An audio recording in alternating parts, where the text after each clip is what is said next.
Препознатлив како Моцарт во штипската џез фела, човекот кој во целост му се покори на сопствениот вроден талент, само себе препознавајќи се уште од најраните детски години како иден џезер, Ѓорги Мицанов за себе вели дека при спознавањето на сопствените вештини, неговиот внатрешен порив го насочувал единствено кон саксофонот и звуците на музиката што за него живот значат. Кога тоа на вакви ретки таленти им станува јасно дека животниот пат им е врежан, предодреден и препознаен. 50 години кариера, четврт век поминат во казино, интензивниот ноќен живот му го црпел секој атом на обичното битесување.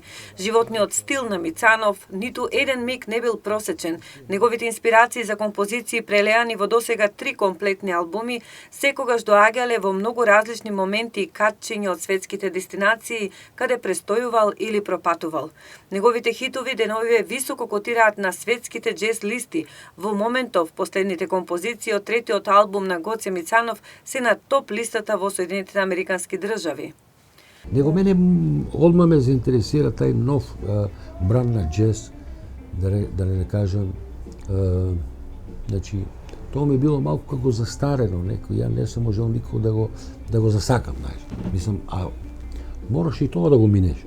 Јас сум го минал и тоа, вежбал сам, да речеме, и од Чарли Паркер, ствари, и од Колтрен. Колтрен е веќе легенда, да речеме, у џезот. И ден денеска е ненадмашлив, да речеме, како Пикасо, како не знам колко е. Така ли, има ги такви музичари што оставиле голем трак, што не може никој да ги надмине. Ете така функционира Мицанов, уште еден голем штипски талент, роден и создаден во вака мал географски простор.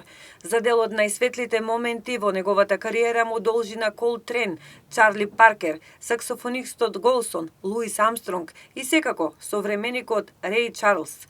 Големото име во џез современата музика во еден период настапувал и со светскиот, а сепак наш, Гоце Мицанов. Сум да свиреш со Реј Чарлс, тоа е легенда, на легендите, нели? Сол музика, па и у џез. И баш имав многу не тремал, заради тоа што се беа овие ритам секција американци, а само јас соло свирам. И они беа сите задоволни, дури викаа браво јако свиреш, и слакаа, мислам. А и самиот Реј Чарлс дигнаа се, мислам, оно, значи, од клавиерот, да ме кој свире сега, разбирате, толку добро. Така убави успомени, сега се ежам на тие моменти, а цела сала аплауз, цела зала, сите ниеден, значи тоа громо гласно аплаудира на моите соло.